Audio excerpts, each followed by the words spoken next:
Hey everybody, this is the Titanic Gamer Dude here, and welcome to another Let's Play. This is a Let's Play of Resident Evil Revelations 2, and this will be more of a guide on what to do and how to survive on no hope difficulty. Because, when I say no hope difficulty, I meant no escape difficulty. No escape difficulty is basically like the equivalent to like Resident Evil 5's professional mode, and Resident Evil 6's no hope difficulty. And you take an obscene amount of damage from enemies on this difficulty. You get 2-hit killed, 3-hit killed, and that's about it. That's the most of it. Most enemies are going to kill you in 1, 2, or 3 hits. And even basic enemies like the Afflicted are going to kill you easily. You're more likely, from my experience, you're more likely to be afflicted with the bleeding status, which, in case you don't know, the bleeding status just saps your health all the way to the lowest possible interval, and then any next hit or fall damage will kill you. This game kind of feels like the game The Last of Us, and there are some enemies in there that are very reminiscent. The enemies, the way they work in this game, it seems very reminiscent of that game. Like, in Claire's campaign, there's the Afflicted, and their name is just a homage to how they transformed. They were afflicted with a lot of, I always go this way, they were afflicted with a lot of physical and psychological torture. So you just knife the window, and on, no escape difficulty, enemies can eat more damage, and this will be more notable with Iron Heads. You'll notice this a lot, and there's going to be a part coming up here where I'm going to be forced to take damage because it's just bullshit, and there's no way you're going to be able to get around it. And, this is going to be more of a guide of, what to do and, what actions you need to take to make this a breeze. So there's going to be an Afflicted coming up here, and it's going to damage you. There is no avoiding it. And there it is, and it's going to damage you. So you just, use your melee attack on it. And it's going to go away in about, I think, 6 or 7 cuts with your knife. But let me get back to what I was saying. This game, it feels like The Last of Us, and I haven't actually played The Last of Us. I've only seen like walkthroughs and like let's plays of it, and there's enemies in there. There's they act zombie-like, but they're not. They're just humans infected with a cordyceps parasite. It's a fungus parasite, and what cordyceps does in real life is it affects many different species of bugs, and it basically hijacks their brain, and it gets them to act strangely, and then it like puts them in situations where they're going to die, and then when they do die, the fungus finally sprouts out of their body or out of their head or etc., their body somewhere, and it just proceeds to repeat the process. It's a very good, pest control in nature. Keeps the bug population down, and it even grows on spiders and stuff. It's pretty unique. So there she is. There's Gina. It's kind of difficult to, I don't think you can avoid her, but that was the most optimal way I found of avoiding her. But there was enemies on there called clickers. There's like 4 stages. There's runners. They're the most human-like. They still retain some of their human tendencies, like they feel pain, they'll scream, groan, and they're the most passive. They can be the most passive of the bunch. Then there's stalkers and the fungus. The fruiting bodies come out of their head, and they stalk you. They kind of behave like the necromorph stalkers. Not stalkers, what are they called now? I think they're called stalkers, actually. And, they just flake behind objects, and then they just, when you catch them, they finally stop hiding and they charge at you. And then there's the clickers. The clickers are blind because the fungus has grown in front of their eyes. And you can't melee them. They won't flinch. They won't do anything. They won't flinch for melee attacks. So here's gonna be like your first zombie. Should be coming out over here. and one's going to be coming out from over here. You take so much damage by being hit by these zombies. I think I'm dead. No, I'm not dead, but I'm just severely hurt.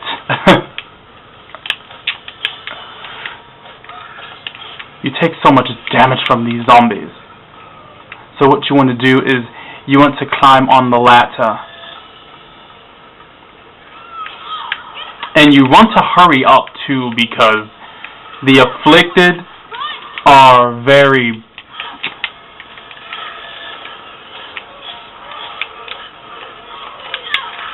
Damn it. The afflicted are very aggressive on this difficulty, and as you can see, a single bite can really put the hurt on you. Well, being caught like this isn't actually a good thing, so I'm just gonna reload my shotgun and just shoot him like that.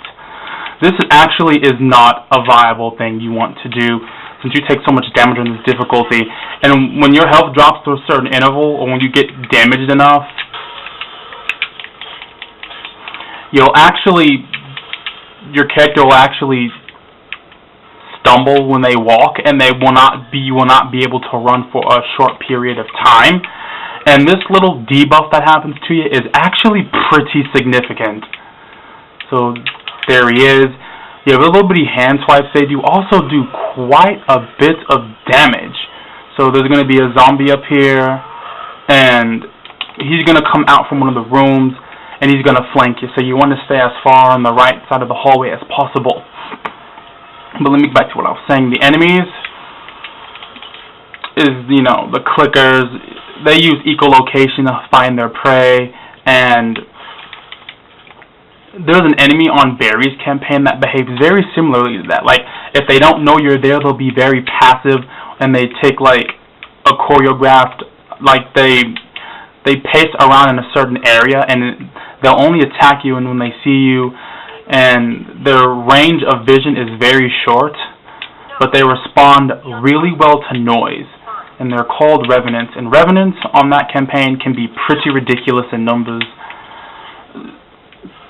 They do have a weak spot that the supporting protagonist, Natalia Corda, can spot, and if you do not shoot this core, because they're basically T-Phobos and Ouroboros hybrids, and if you do not shoot the core, they can take horrid amounts of ammunition. And, the afflicted on Claire's campaign, they can be pretty annoying. They're only really threatening in numbers, though. And then you have the Iron Heads, and they're basically this game's bullet sponges, along with Revenants. Revenants are bullet sponges in Barry Burton's campaign, and Iron Heads are bullet sponges in Claire's campaign. So this lady right here that is talking, I don't want to spoil it, but you can skip it. Thankfully, you can skip cutscenes in this game. That's very, very nice. That's a very nice touch. Yep, they change in response to fear. So the Iron Heads, they can take a lot of damage, and they can dish out a ton of damage. And they usually have these giant blunt weapons, and these blunt weapons can inflict, bleed. And bleed is a very dangerous condition to be afflicted with, because it'll keep sapping your health down to the lowest interval, and it'll keep sapping. It'll only go away when your health reaches the lowest possible interval.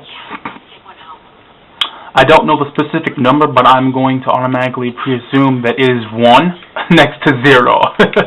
Kind of like poison from the older Resident Evil games, in which if you get poisoned, then your health is just going to drain to 1. Here's the weapon bench. I'm also not going to be using the Chicago typewriter, no rocket launchers, and no type of special weapon, because they make the game significantly easier even on no escape difficulty. And that's just not how I play this game. That's just not how I play. That's not how I roll. I'll do it for fun, but when I'm making, like let's plays and guides, That's actually not my style. So you can shoot that guy in the face, but these little cysts will come off, and they will be present in Barry Burton's campaign. And there's like no real way you can, get rid of them on Claire's campaign when it happens. So I'm just going to kill that guy. I'm going to shoot that guy in the face. Now, you don't want to go this way, because there's going to be 2 Afflicted, and there's going to be 2 Iron Heads. So I have charge shot on mine, and I miss.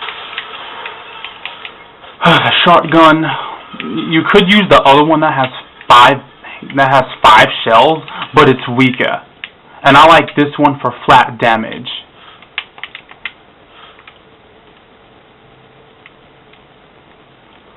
So this is what I do when I want to go past here. One mechanic they did really good in this game is the stealth mechanic. There's an Iron Head right here. I kill this guy always because they eat too much damage. And then this guy over here has shit vision. You can just sneak attack all of them and make your life easier. And then after you do that, just tell your partner to follow me. Go in this door right here.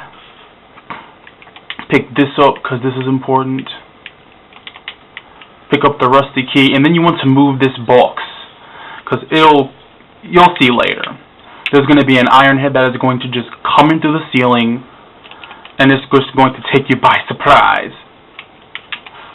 So, like at the first time I played this game, when I was recording, I had videos that were like 45 minutes long, sometimes over an hour, and even at times an hour and 30 minutes long.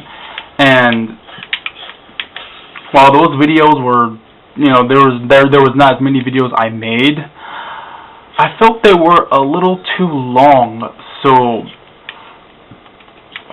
for all sakes and purposes, all intentions and purposes, my videos are no longer going to be that long. I at least want my videos to be 30 minutes long. So the Afflicted are weak to light. So Moira's flashlight is very strong. And these little bitty spiders, they actually do nice chunks of damage to you. Again, I don't know the specifics, but they are dangerous. So now we've turned the power back on to this little detention, and now we have these. And these are instant kill, in case you don't know. But, back to what I was saying, here's the fast one. You want to just go past that. Also, teleporting in this game is possible, just like Resident Evil 0. There the guy is. I dodged it, thankfully. I'm going to be showing you the skills I highly recommend you get before you play this difficulty. And, let's come over here.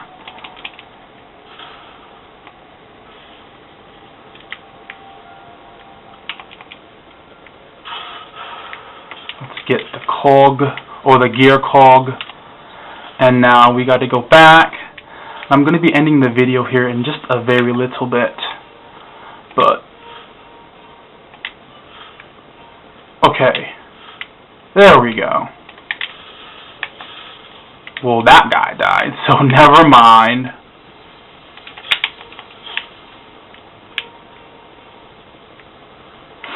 So, I'm going to pause it right here, and I have to go check on something I'm baking. Alright, I'm back. So we're going to put in the gear cog, and then we are going to start the hardest part of this level. And I was completely ignorant to the fact that I alerted an Iron Head. So this is going to alert all the enemies within this place. And what you want to do is first you want to turn that, and then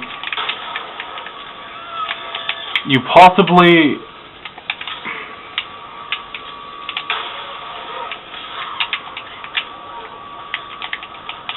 okay, I'm just going to toss one of those. Damn it. So basically,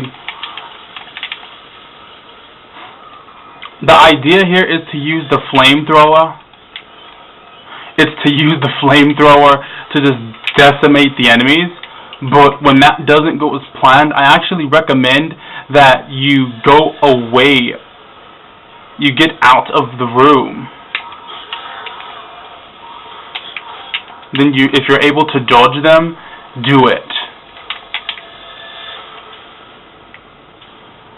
Hurry and tell Moira to come this way if the AI is not stupid. And then you just want to turn the valve, and then this happens. And these enemies are going to take a lot of damage, but they won't die.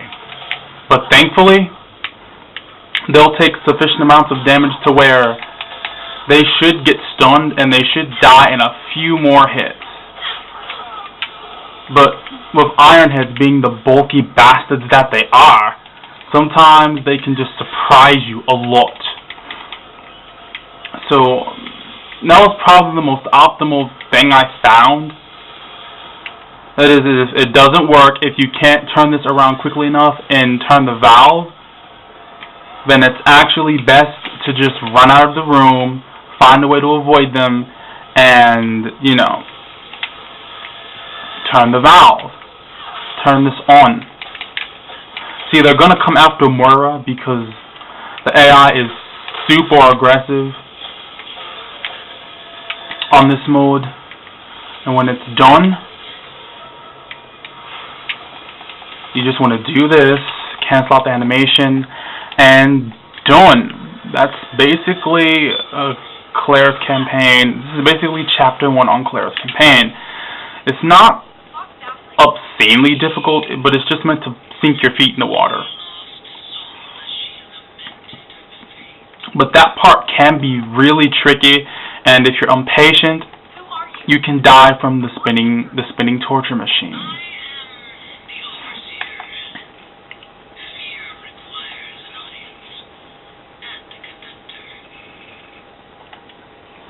So I'm actually doing pretty good.